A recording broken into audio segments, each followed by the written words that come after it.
Amiguinhos e amiguinhas, estamos no ar na nossa espaçonave futurística chamada Cafeína.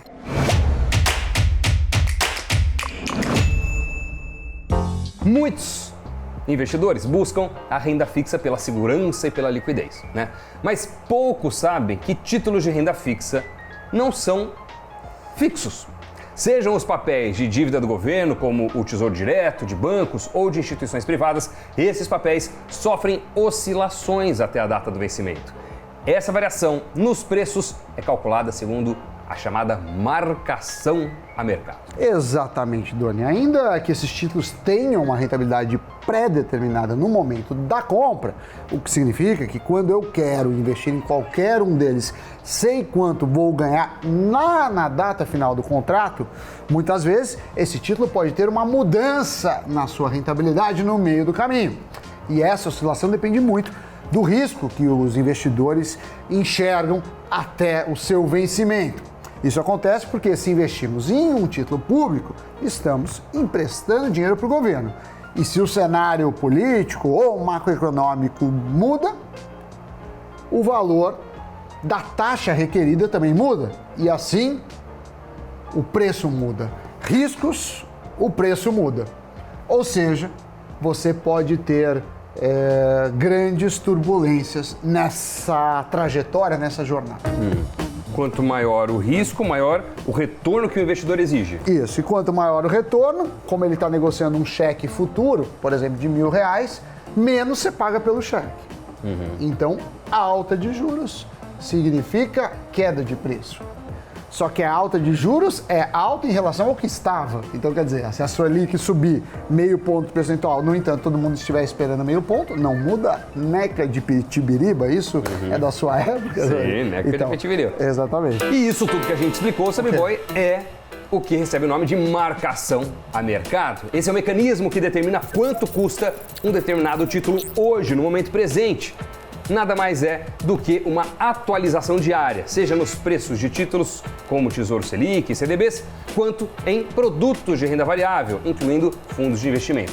E esse ajuste pode acontecer tanto para baixo quanto para cima. Em outras palavras, é a marcação do preço de um ativo. Então imagina que você vai a um supermercado e a cada dia aquele mesmo produto está sujeito a ter um preço diferente. Isso significa que quem comprou mais barato um dia antes levou uma certa vantagem e quem vendeu mais caro um dia depois também. Porém, o contrário pode acontecer. E é isso, Doni, que temos que evitar, as perdas. Assim, a marcação a mercado, ou mark to market, impacta quem quer pedir o resgate antecipado de um título. Um exemplo são os CDBs, as CRIs, as CRAs, eventualmente até título de empresas, debêntures, além das LCIs e LCAs, sem contar, obviamente, os títulos públicos, nesse caso, o Tesouro Direto. Então, de uma forma prática, imagine que você comprou hoje um título do Tesouro Direto pré-fixado com uma taxa de remuneração de 5% ao ano. Aí você colocou R$900 nesse investimento. No termo técnico, esse é o preço unitário, ou PU, ou seja, é o preço que você paga no início do investimento. Daí passa um tempo, a Selic sobe, outros títulos mais atrativos surgem no mercado, só que nesse caso o seu investimento, nessa conjuntura, passa a valer menos.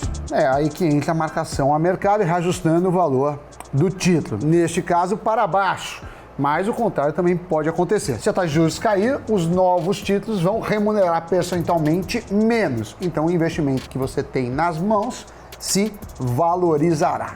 Mas aí muitas pessoas acabam se confundindo com essa relação e acham que simplesmente vão ganhar mais dinheiro se a taxa de juros subir.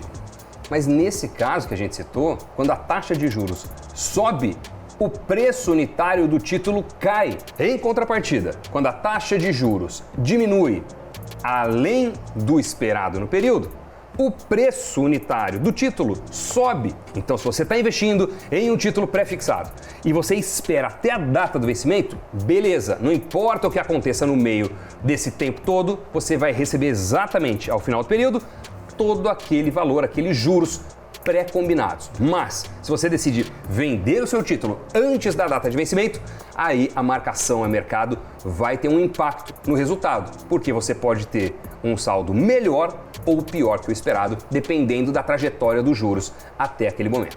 Só um detalhe, né? Quando a gente fala de título público, a chance de calote é muito pequena. Agora, a gente está falando de LCI, CDBs, títulos de empresa. Quando a taxa de juros começa a subir, então você comprou, a taxa embutida estava 10%. Começa a subir, começa a ficar 15, 20, 30, 40, 50. Por que sobe? Porque a percepção de risco daquela empresa sobre a capacidade de pagamento está aumentando. Então, a alta da taxa de juros, que vai implicar num preço menor nos dias, significa que o risco do título está aumentando. O risco do quê? De calote. Então, de certa forma, você está falando, você vai receber aquilo até o final? Sim, se não der calote. Né? Não é frequente, mas algumas empresas na história, até governos, é muito menos frequente ainda, dão calote. Você chega lá, você está esperando receber X e não recebe nada. Ou ainda um calote parcial. E a marcação a mercado, na prática, ela tem uma frequência maior para ativos de maior liquidez, como é o caso de títulos públicos. Lembrando que a liquidez é a velocidade que você consegue transformar um ativo em dinheiro. Ou seja, vender o instrumento financeiro. Ou seja, o que é a marcação a mercado? Você comprou $1 a 4. Eu vou falar que você tem dinheiro, não quanto você pagou pelo dólar. Não é no seu balanço. Comprei $100, gastei R$400, ou R$500 se o dólar para 5, ou 600 para 6. Não. Eu vou ver quanto vale o mercado. Então, você pagou R$400 no dólar e hoje está 6, eu vou falar, não, você tem R$600. Isso é uma marcação a mercado. A base de cálculo dos preços diários dos títulos de renda fixa depende do tipo de rentabilidade de cada investimento. Os pós-fixados têm o seu preço ajustado diariamente pela variação da taxa de referência para remuneração, seja ela a Selic ou o CDI. Já os títulos pré-fixados ou os títulos atrelados à inflação oscilam segundo as expectativas do mercado para a taxa em que o título está ligado durante todo o período, até o vencimento do investimento. E trazendo um pouco a marcação a mercado para os nossos dias, a gente está passando, né? O país passa num período pós-pandemia, a gente tem aí instabilidades macroeconômicas, né? A gente teve o caso aí recente do furo do teto de gastos, com isso também teve inflação, o Banco Central tem aumentado os juros e se ele aumenta mais do que o esperado, provavelmente você vai sentir essa oscilação. O que significa que se os investidores enxergavam o título com risco 8%, por exemplo, agora eles falam, não, para emprestar para o governo brasileiro, o risco agora é 9, ou 10, ou 11, ou 12, dependendo do prazo. Mas a curva de juros, que é quanto você requer de retorno para cada prazo, comparado com o começo do ano, subiu, teve um deslocamento. Por exemplo, o Tesouro pré-fixado, com vencimento em 2024, foi de 10,21% de retorno para 11,36% em apenas 3 dias, isso entre 19 e 22 de outubro. Só que essa subida fez com que as negociações dos títulos do Tesouro fossem paralisadas por 3 vezes em um só dia nesse período.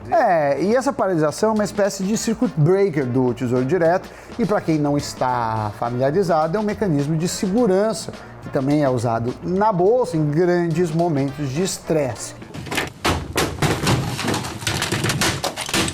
Essa suspensão acontece justamente para que nenhum investidor, nem o governo na ponta vendedora, compre ou venda no pior preço, que seria disfuncional, segundo os que defendem essa tese. E isso é mais comum de acontecer em períodos de turbulência, de juros altos no país.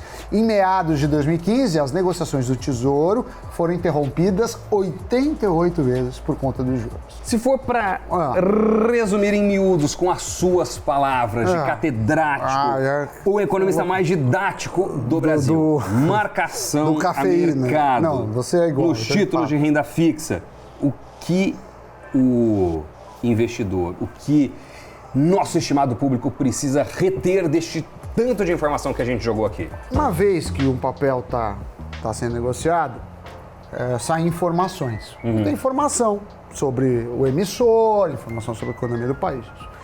As informações são processadas pelos investidores e transformadas em preço.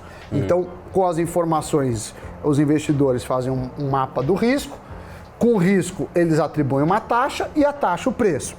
Então, se tudo vai conduzindo pelo esperado, a taxa vai sendo mantida e ele anda lentamente para o seu valor final, o que a gente chama anda na curva de juros, curva inicial.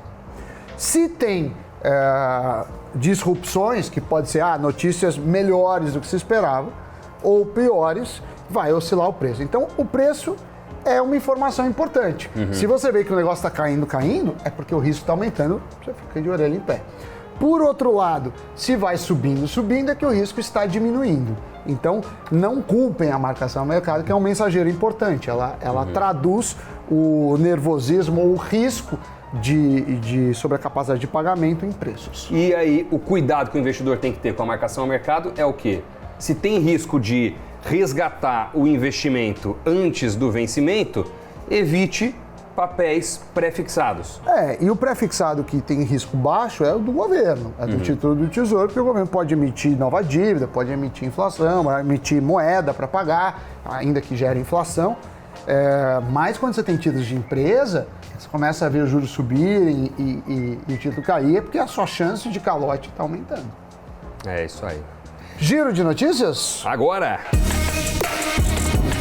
Os preços ao consumidor nos Estados Unidos aumentaram mais do que o esperado em outubro, com a alta do custo do combustível e dos alimentos, levando à maior inflação registrada em 30 anos. Os problemas globais nas cadeias de oferta indicam que a alta pode permanecer até ano que vem. Nos 12 meses até outubro, o índice aumentou 6,2%. A B3 vai lançar o contrato futuro de soja Brasil em parceria com a Bolsa de Chicago. A partir de 29 de novembro, operadores que trabalham com a oleaginosa terão mais uma opção de hedge. O contrato terá como referência o preço de exportação no Porto de Santos e liquidação financeira calculada em dólares por tonelada pelo índice S&P Global Platts. As principais companhias aéreas dos Estados Unidos, juntamente com a Amazon, estão se juntando para acelerar o desenvolvimento e o uso de combustíveis sustentáveis na aviação. O objetivo é diminuir as emissões no transporte aéreo. A Casa Branca disse em setembro que pretende reduzir as emissões da aviação em 20% até 2030. Muito bem, notícias giradas, Sammy Boy. Este foi um programa, digamos assim, exaustivo. Programa cabeçudo, técnico, muito cabeçudo. Não sei. Mas Vocês isso, gostam? vocês gostam, não Eu tenho gostam? dúvida se esse é o tipo de programa que mais engaja, que mais atrai pode ser que não. nosso público. Pode ser, eu não sei. Conta pra gente. Conta pra gente, porque Mas ficar deixa o like adivinhando, né? também. Deixa o like e aí comenta. Exatamente. Pronto. Tchau, tchau.